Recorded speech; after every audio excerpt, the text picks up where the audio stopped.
Vamos a tener hoy a Miguel Ángel Bernal.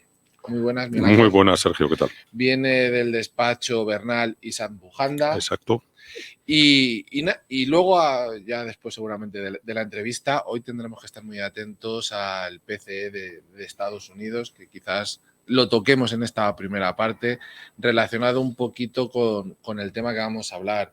Que si te parece hoy, Miguel Ángel, vamos a enfocarlo en nuestro país, ¿no? Digamos que vamos a dos elecciones, no sé si, aunque sean para las municipales y luego más adelante, en noviembre, sean las generales, pero quizás el panorama es el mismo, una euforia por parte del gobierno desmedida por ese supuesto crecimiento, que aquí me dirás si estoy equivocado o no, no es crecimiento, es rebote, desde la caída. Es rebote. Es rebote, porque es que a todo el mundo, incluso a estos banqueros de Europa, no hacen más que decir, ¿España crece? No, España no crece. España cayó un 10, el año pasado un 5 y a ver este año por dónde vamos. Hasta que no superemos ese 10 todavía no estamos creciendo, cosa que otros países pues sí que lo han hecho. Sí, vamos a ver, lo primero que tú decías es, a mí me ha extrañado mucho esta campaña porque, como tú decías, parecía más las generales que propiamente de una comunidad autónoma o de un ayuntamiento. Es decir, yo al menos he leído y he escuchado y he visto por las televisiones poco diálogo sobre comunidades autónomas, sobre ayuntamientos, etcétera. Yo creo que el Partido Socialista, el gobierno, aunque la parte de Podemos parece muy peleada o por lo menos chinchando a la parte del PSOE, lo que hemos visto es que ha esgrimido prácticamente varias cosas. Dos de los temas que si quieres podemos abordar, uno es el crecimiento económico, otro es la vivienda. Entonces, como tú decías, crecimiento económico. Vamos a ver, España sí ha avanzado, pero tenemos que tener en cuenta que es que no hemos llegado arriba del bache, es decir, estamos muy cerca de volver otra vez a salir del bache, pero no. Es decir, estamos esperando que la actividad que teníamos pre-COVID, antes de la pandemia, se pueda alcanzar este trimestre o al siguiente. O sea que vamos retrasados. Todos los países han salido, todos, sin excepción ninguna. Alguno con muy buena nota, como por ejemplo Portugal, que son nuestros vecinos, que siempre parece que se nos olvidan.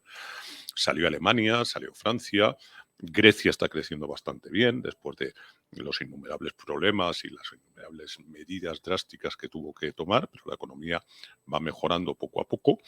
Y aquí, sin embargo, pues, a ver, nos hemos salvado exclusivamente por las exportaciones. Realmente, si España no hubiera exportado todo lo que ha exportado, principalmente de la industria agroalimentaria, es una gran fuente de ingresos, que eso se silencia muchas veces, se habla de muchas cosas, pero y eso es un éxito de las pymes españolas, de las pequeñas pymes españolas. Entonces, en ese sentido, pues hay que tener en cuenta eso. Ahora bien, como siempre, yo supongo que todos los que me están escuchando, porque hasta mi mujer me lo pregunta, Miguel, ¿cómo que estamos creciendo si la gente no tiene, voy a volver a la peseta, no tiene un duro, ¿vale? Y entonces yo se lo explico y le digo, mira, es que una cosa es el Producto Interior Bruto y otra es lo que me llega a mí en el bolsillo. Entonces, lo que nos llega al bolsillo de los españoles es lo que llamamos la renta per cápita, es decir, el total de mi salario más otro tipo de rentas. Bueno, pues todo eso se divide en la totalidad entre el número de la población y España ha perdido poder adquisitivo. O sea, todos los españoles hemos perdido poder adquisitivo, ya no solamente por la inflación, sino que hay que recordar que nosotros venimos de una época donde hubo lo que se llama una devaluación interna, es decir, bajaron los salarios. Esos salarios no se han recuperado. Luego, a ver, y esto también es otro dato que nos da el propio ministerio, en este caso de trabajo, nos dicen que la reforma laboral ha sido un éxito. Bueno, esta misma semana salía que ya habían comunicado a la Comisión Europea que la reforma, todo el éxito estaba agotado. Es decir, que a partir de aquí, pero es que tenemos una tasa de paro del 13%, que es la EPA, la encuesta de población activa. Tenemos una sociedad muy, muy envejecida, cada vez más, y yo siempre pongo el mismo, a ver, a mí me interesan todos los parados, todos, me preocupa mucho cada uno de los parados, pero tengo dos sectores muy marcados, uno que son los Jóvenes, menores de 25 años, el paro llega al 33%. 33%, ¿eh?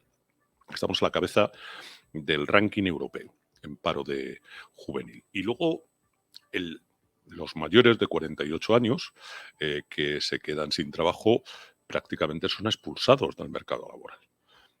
Eso es lo que llamamos el paro de larga duración, ¿eh? Las familias con todos los elementos, todos sus miembros parados han aumentado y las familias con todos sus miembros en activo han disminuido. O sea que yo no veo.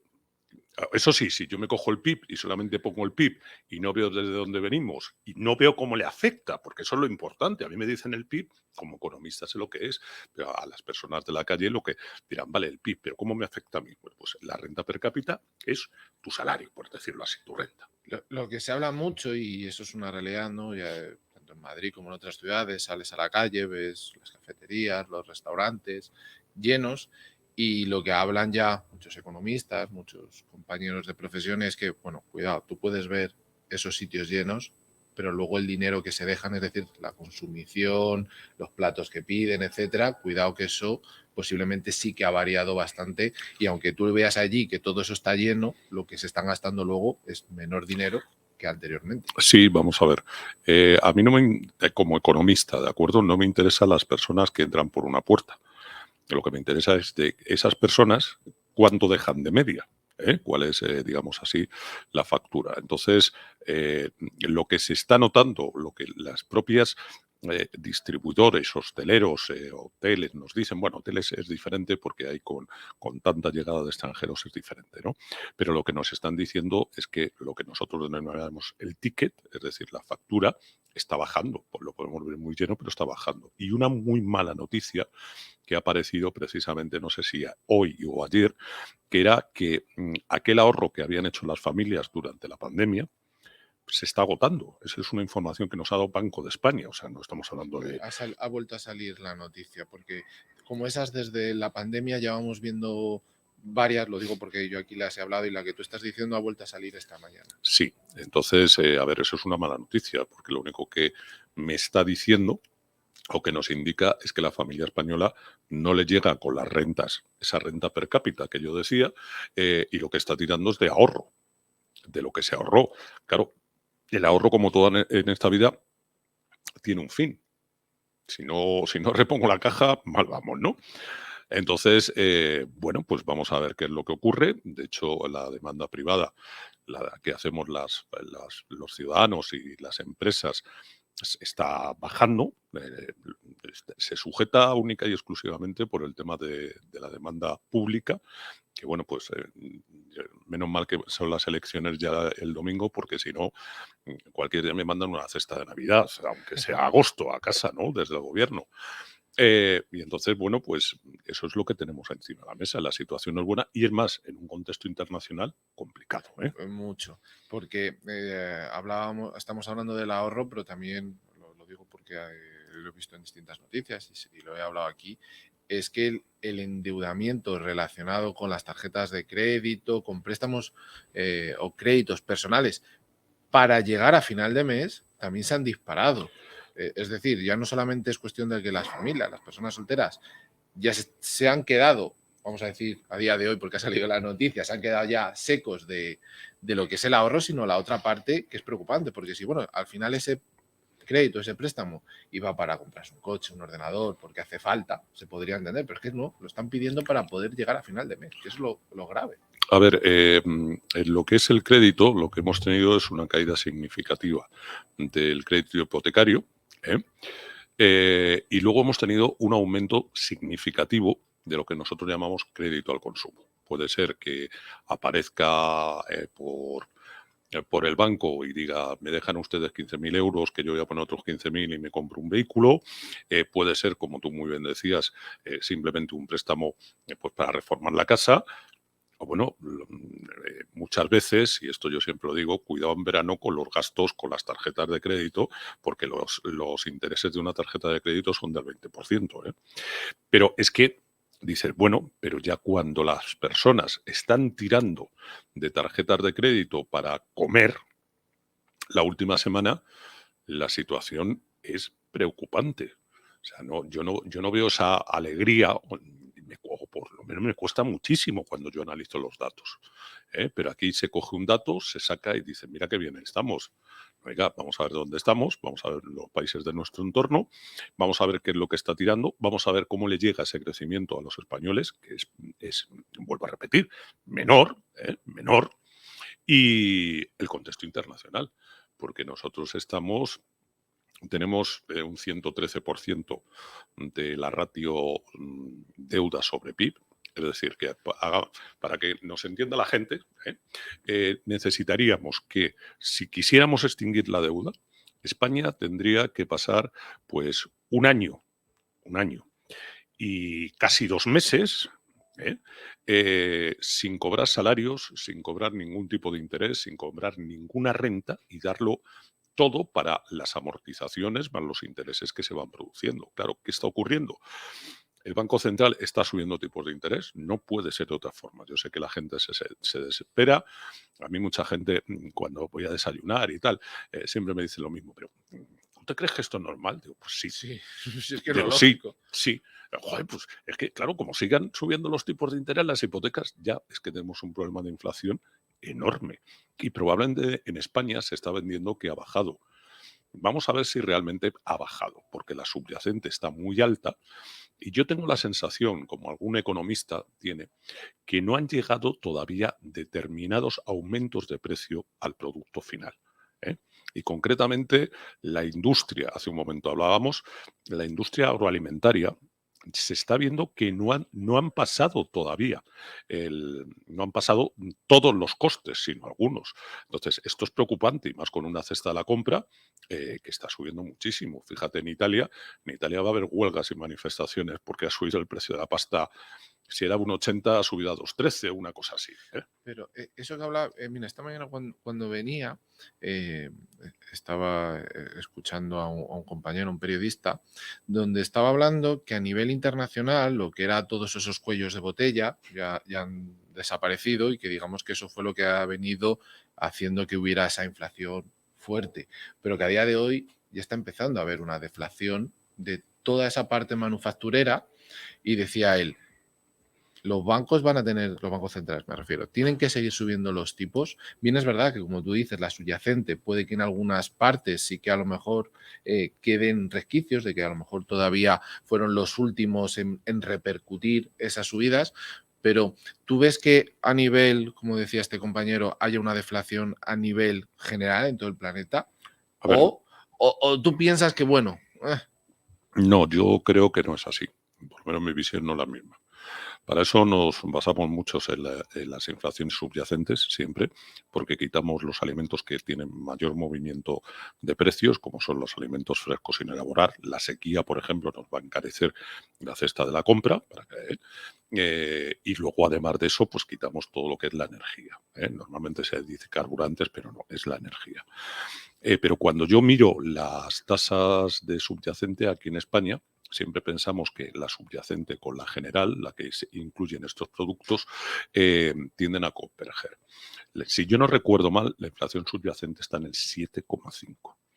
En Europa está más o menos a los mismos niveles. Estados Unidos, que nos decía Powell, nos alertaba de que a lo mejor ya habían llegado al final.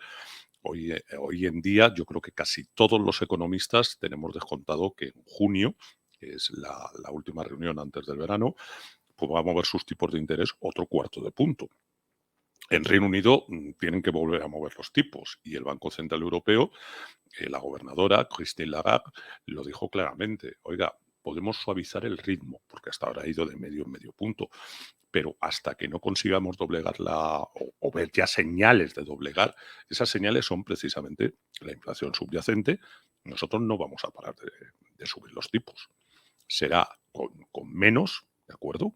Menos intensidad, en vez de medio punto, un cuarto de punto, pero hay algunos que pensamos que a final de año los tipos de interés pueden estar en el 4,25, 4,50, y si no es al final de año, en el primer trimestre. yo te lo digo porque, según hablaba este compañero periodista, claro, lo que venía un poco a indicar es si se estaba dando esa deflación, cuidado los bancos centrales no se hayan pasado al final de frenada y que esas últimas subidas mejor pararlas.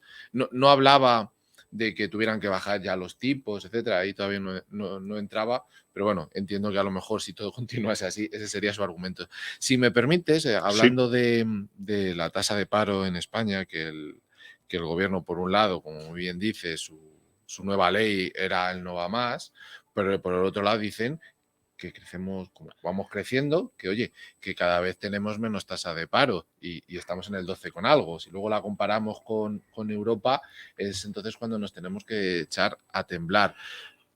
Con independencia de esta nueva ley, ¿tú crees que todas estas subidas del salario mínimo interprofesional, más la parte de la empresa que tiene que subir o que tiene que pagar más por las cotizaciones a la seguridad social, realmente es lo que está frenando que se contrate más? a ver, yo creo que el salario mínimo interprofesional influye algo. Evidentemente, pues una persona que tiene, porque aquí en España somos todos autónomos, micropymes o pymes. Son muy pocas las empresas grandes, con todo lo que se dice, ¿no? Podríamos hablar de las del IBEX y ya como me meta hacia abajo, incluso voy a encontrar ahí ya de mediana y pequeña capitalización. Entonces, ¿qué es lo que ocurre? Bueno, pues que, y sobre todo en un país como el nuestro, donde el sector de hostelería es intensivo en mano de obra, al igual que pasa con la construcción que por cierto se está frenando, la actividad constructora, no sé si ahora con la ley de viviendas. Ahora entramos, la tengo ahí pendiente. Vale. Entonces, lo que tenemos encima de la mesa es que, vamos a ver, y esto es un dato, el trabajador fijo discontinuo, yo no sé cómo se puede meter en la misma frase fijo y discontinuo, cómo se complementan fijo y discontinuo, fijo es fijo y discontinuo es discontinuo. Claro, resulta que si no está parado, pero no está apuntado a la oficina de empleo, pues no se le contabiliza como parado. Y dices, oiga, dígame exactamente, ya que tenemos ese trabajo fijo y discontinuo, cuántos están trabajando realmente y cuántos no, porque el que no esté trabajando o le quitamos de la población activa o es que no se ha registrado sencillamente. Y a mí me da la sensación que es que no se ha registrado, y que la cifra de parados puede ser bastante superior a la que se nos está diciendo, al menos en 500.000, 600.000 personas. Están metiendo casi 1 millón más. Sí, sí, sí, sí. ¿Qué más? Los contratos. Vamos a ver, los contratos, si es que ahora resulta, como siempre, si es que al campo no se le pueden poner puertas. Entonces resulta que a mí me hacen un contrato fijo discontinuo, perfecto. Pero como tengo un mes de prueba, al mes de prueba me dicen que no he pasado la prueba. Como no me pueden despedir al tener un fijo discontinuo, me dicen que no he pasado la prueba. Y me voy al paro. Ahí sí que me voy al paro porque me rompen el contrato. Vale. Lo que me dice también la contabilidad nacional, el Producto Interior Bruto, es que han bajado las horas trabajadas. Entonces, lo que no me cuadra es esa alegría del Ministerio de Trabajo con bajar las horas. Debe ser que por eso ahora piden la semana de 4 días laborables, ¿no? Pero es que no cuadran los números. Entonces, como siempre, no solamente hay que mirar el paro, sino a mí me interesa más todo lo que viene detrás de la cifra de paro que propiamente el paro.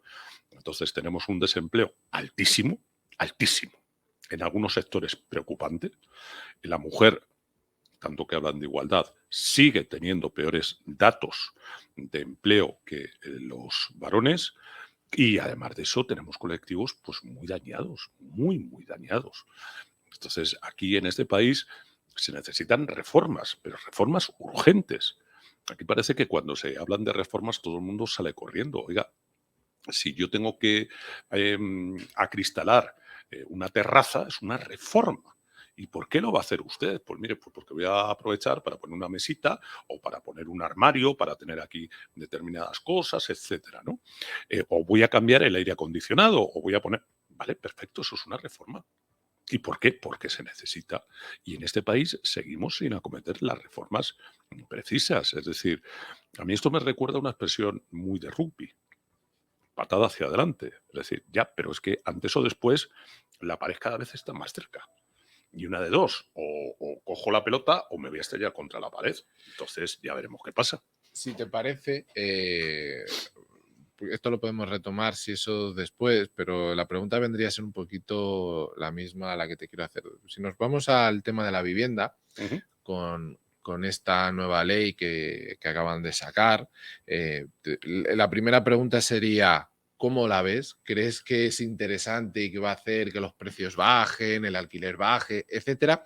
Y en el caso de que la respuesta sea no, lo que te pediría es, tú si fueras mañana el ministro de Economía, más o menos, ¿qué 2 o 3 cosas tienes claras que harías para que eso se pudiera dar? ¿No? No digo que sea en el corto, sino entiendo que cualquier medida de estas A ver, requiere un proceso.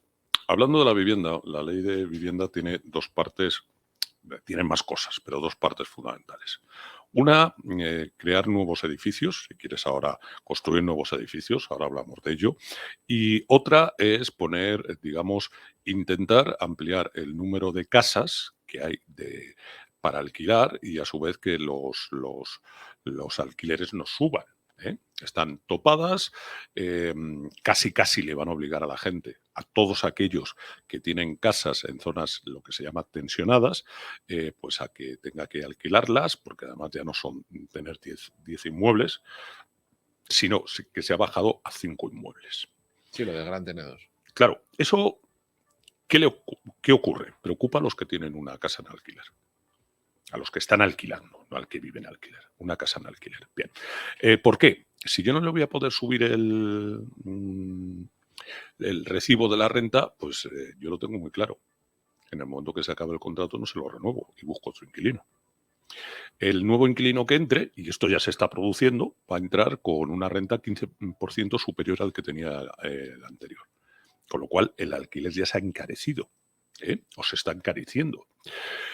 Por otra parte, hay mucho miedo a alquilar, porque claro, la ley de la ocupación de un inmueble resulta que es que aquí tenemos que, para echar a un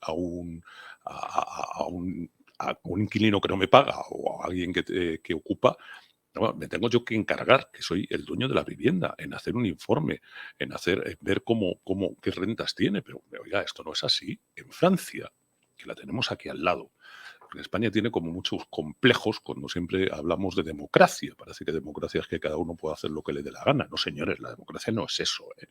Eso será otra cosa. No sé si anarquía, no sé lo que es.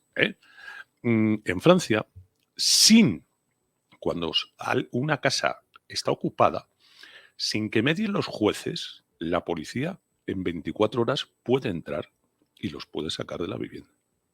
Y lo tenemos en Francia. Y con esas cosas, en todo el mundo, con la propiedad privada, no se juega, salvo los países que son comunistas. Fíjate, en Francia, te lo digo porque yo pienso como tú y doy ese argumento. Lo que pasa es que luego te dicen, bueno, pero en determinados casos no. Y yo te lo digo porque hay una película por ahí, que ves una película de Kevin Costner, que es como de un asesino, que tiene su casa allí en Francia abandonada en París y cuando llega hay una familia y resulta que es invierno. Entonces va a que les echen y le dice, no, les vamos a echar, pero hasta que no pase el invierno no se toca. Dices, bueno, vamos a decir que eso lo podemos entender, pero fuera de eso, A ver, en fin. yo eso lo puedo entender, ¿de acuerdo? No me gusta, pero lo puedo entender. Evidentemente, pues a mí no me gusta que a nadie le pongan de patitas en la calle y que se muera la pobre familia de frío o de lo que sea. Yo creo que eso no nos gusta a nadie.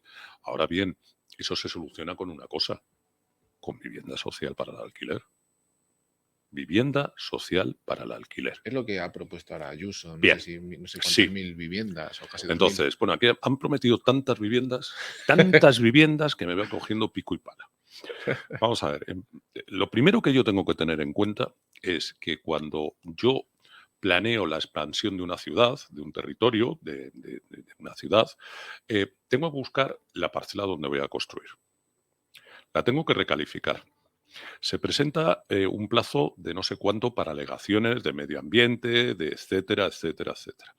Una vez que se ha cerrado, ya se aprueba. Bien, pero es que ya no se construye todavía, porque hay que meter electricidad, hay que meter agua, hay que meter alcantarillado, hay que hacer las calles. ¿O qué hago? Pongo un edificio y no hay calle. Entonces, tengo que hacer eso. Tengo que dar unos servicios. En el momento que son más de 10 casas, voy a tener que hacer, y dependiendo de las alturas, unos servicios, colegio, ambulatorios, supermercados, zonas de ocio, zonas deportivas, centros para mayores. Es decir, no porque pensemos que no, se han recalificado 100.000 hectáreas, 10.000 hectáreas, las que sean, se va a poder hacer allí cantidad de... No. Y además, luego tengo que levantar la casa. O sea que fíjate, el proceso es largo. Luego, Ayuso, por ejemplo, aquí en Madrid lo que ha dicho es que va a coger edificios que son públicos, que están vacíos, que los va a reformar por dentro, para uso normalmente son de ministerio o de antiguas sedes de ministerios o de la comunidad, o vamos, edificios que han Sí, tenido sí. servicio público, pues lo van a recondicionar todo precisamente para el alquiler social. El alquiler social, para el que lo desconozca, es sencillamente que Miguel Ángel quiere una casa, se va a la oficina de alquiler social, yo le digo cuáles son mis necesidades, pues si estoy casado, si tengo hijos, si no tengo hijos, si estoy yo solo, cuál es mi nivel de renta y en función de eso me asignan una casa que está más o menos que ellos saben que yo la puedo pagar, ¿de acuerdo? Bien, pero es que eso también tarda tiempo. Es decir, es que en España siempre ha sido construir para vender. Vivienda de protección oficial, vivienda de protección oficial, vivienda de protección oficial. Me parece muy bien. Oiga, pero es que es el alquiler social el que me va a destensionar los precios precisamente de todo lo que es la renta, no es ni más ni menos que el alquiler social. Y aquí en España, no en la Comunidad Autónoma de Madrid, sino en ningún sitio se han construido. Luego también mucho cuidado, porque a ver si, como decía, esta semana ha sacado FEDEA una nota sobre la ley de vivienda, vamos a crear guetos. A mí se me vienen las 3.000 viviendas de Sevilla, se me vienen a la cabeza, pero igual que digo las 3.000 viviendas de Sevilla, en cualquier sitio que vaya, de acuerdo, a mí como me gusta mucho el flamenco, lo digo por eso. Entonces, claro, ese gueto, cuidado con él. Entonces, yo veo que prometen, pero dices, hay muchas personas que dicen, bueno, pues en un año tengo casa. No. No, y si me permites, al final también, si nos vamos a lo que es la pura economía, oferta y demanda, ¿no? Yo creo que cuando se habla aquí en España, es que viene la Constitución, la casa es un derecho. Dices, sí, es un derecho, pero si nos venimos a Madrid, por ejemplo, que a la capital, aunque me da igual cualquier otra ciudad importante de España o de una provincia, etcétera, o de una comunidad, perdón, todo el mundo quiere vivir en el centro. Y tenemos que entender que todo el mundo no puede vivir en el centro. Porque Pues no. y eso sobre todo lo digo, si me permites, porque pasa muchas veces, no sé si te ha pasado a ti, cuando hablas con ciertos jóvenes que dicen, es que yo quiero vivir en el centro. Y digo, ya, pero es que como tú, esas personas mayores, no estamos hablando de ancianos, sino personas mayores, que tienen sus trabajos, etcétera, ganan más que tú y te van a ganar, porque los precios que se pagan es oferta y demanda. A ver, los precios siempre es oferta y demanda. Siempre han sido precios. Y cada vez que se interviene un precio, no ha valido absolutamente para nada. Porque eso lo llevó a cabo Suecia. Suecia está pensando ya quitarlo de en medio porque está trayendo unos problemas enormes. Dinamarca lo tuvo, lo quitó también. Francia lo sacó 2 años y ahora vence y parece ser que no lo van a quitar, etcétera. Entonces, vamos a ver, esto va por ley de oferta y de demanda. Es que siempre ha sido así, siempre va a seguir siendo así, salvo que estemos intervenidos y sea un comunismo y nos diga, no, tú te vas a la calle Núñez de Balboa 112. Pues me voy a la calle Núñez de Balboa 112 porque me lo han adjudicado.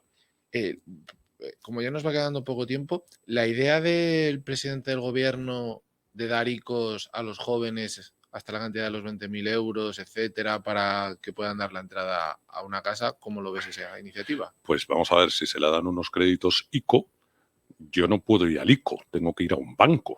El banco lo que hace, el banco mío, el banco comercial, lo que hace es, va haciendo solicitudes al ICO, le enseña las demandas que tiene y el ICO le provee de fondos. Pero el banco tiene que devolverle, o sea, no se lo ha pedido Miguel Ángel, sino que se lo ha pedido el Banco Z, que yo soy cliente del Banco Z. Entonces, se lo tiene que devolver al ICO. Como no lleve al público, eso van a ser muy reticentes a darlo, ¿eh? Recuerdo, Se supone que sí es aval público. Por eso. si es aval público, sí. Por cierto, vamos a ver qué pasa cuando se retiren los avales, o sea, cuando se retiren todas las medidas COVID que tenemos, que ya le han dicho a España que de aquí a diciembre las tiene que quitar. con los crecimientos y todas estas cosas, y vamos a ver qué ocurre. No vaya a ser que la morosidad de esos créditos Se dispare. se dispare y entonces el acreedor último es el avalista, el Estado español. Exacto. Y se la coma. ¿Qué es lo que puede ocurrir? Pues Miguel Ángel Bernal, del despacho Bernal y San Bujanda, un placer como siempre. Un placer a vosotros también. Hacemos una pequeña pausa y ahora volvemos.